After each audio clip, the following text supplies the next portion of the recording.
Hello! Alam mo yung pakiramdam na takot kang baka makalimutan mo yung isang importanteng alala? Paano kung sabihin ko sa'yo na yung sagot para dyan, baka nasa isang simpleng kanta lang pala? Tara, himayin natin to at alamin kung paano nga ba natin gagawing panghabang buhay yung mga kwentong bumuo sa kung sino tayo.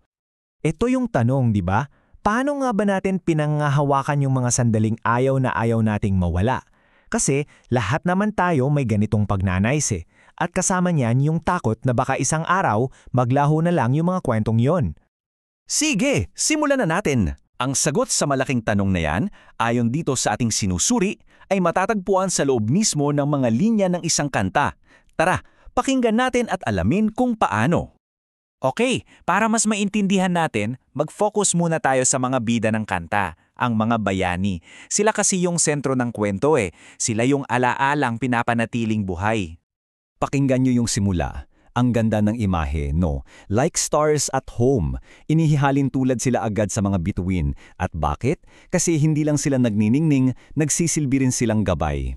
Dito pa lang alam mo nang may digat at dangal yung karakter nila. At eto, dito nagiging malakas yung mensahe tungkol sa sakripisyo. Sinasabi ng kanta na ang sakripisyo, hindi yan katapusan. Actually, ito pala yung simula ng isang legacy. Dahil kahit wala na sila, yung diwa nila buhay na buhay pa rin. At yung legacy ang yan, hindi basta-basta.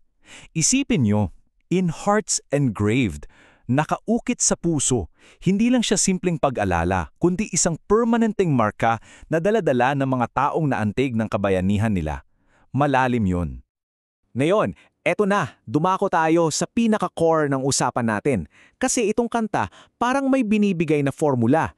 Isang malinaw na proseso na may tatlong hakbang kung paano ba talaga pinapanatiling buhay ang isang alala. So eto yung reseta.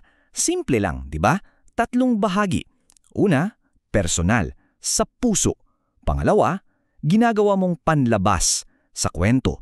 At pangatlo, nagiging pangmatagalan, nagiging alingaw-ngaw. Yan yung 3 kilos na nagsisigurong hindi mamamatay ang alaala. Okay, step 1. Lahat nagsisimula sa loob. Kailangan may personal na desisyon ka na, okay, bubuksan ko ang puso ko para sa alaalang ito. Kailangan mong bigyan ng espasyo yung katapangan at kabutihan nila sa'yo. Kung wala yan, walang mangyayaring kasunod. Ito talaga yung pundasyon.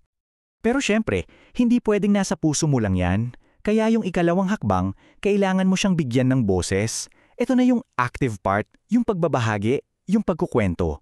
Kasi sa bawat pagkakataong isinalaysay mo, parang pinapasa mo yung apoy ng alaala sa iba, lalong lumalakas. At eto na yung pinaka-powerful na resulta. Kapag naibahagi na, yung alaala, nagkakaroon ng sarili niyang buhay. Nagiging alingaw-gaw na siya, kumakalat, umaabot sa mga lugar at henerasyon na hindi mo nakontrolado. Yun yung tunay na legacy, di ba? Isang kwentong nabubuhay ng kusa. So hindi lang pala ito tungkol sa pag-aalala. Kasi yung isang alaalang iningatan mo, hindi na lang siya basta kwento. Nagiging gabay na siya. Nagiging basehan ng mga desisyon at kilos natin ngayon. Ang linaw ng koneksyon dito. Yung mga gawa nila sa nakaraan, diretsyong nagiging gabay sa landas natin ngayon. Hindi lang siya isang bagay na tinitingnan natin pabalik. Aktibo siyang puwersa, parang kompas na humuhubog sa tinatahak natin sa kasalukuyan. At hindi lang to isang aral sa history books. Sinasabi dito na buhay yung presensya nila. Kahit sa katahimikan daw ng gabi, yung boses nila patuloy na umaalingaw-ngaw, nagbibigay ng liwanag. Ang ganda. Okay, palawakin pa natin ng konti. Suriin naman natin yung mismong pagkakasulat ng kanta. Kasi may tinuturo rin yon sa atin tungkol sa pag-aalala. 8 beses. Get this. 8 beses inulit yung pariralang, memories never fade. Hindi yan aksidente, sinasadya yan. Kasi 'di ba, kapag paulit-ulit mong sinasabi ang isang bagay, nagiging totoo siya sa isip mo, nagiging mantra, nagiging isang katotohanan na hindi na matitinag. So ano yung pinaka-takeaway natin dito? Eto, ang pag-aalala pala hindi yan passive na pakiramdam lang. Isa siyang aktibong pagpili. Isa siyang responsibilidad na nangangailangan ng partisipasyon natin. Mula sa pag-iingat sa puso hanggang sa pagkukwento at pagpapatuloy ng kanilang pamana. At dito tayo nagtatapos. Iniiwan tayo ng kantang to na may isang tanong. Isang tanong para sa bawat isa sa atin.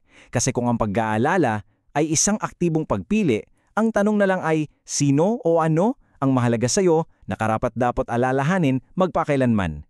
Pag-isipan natin yan.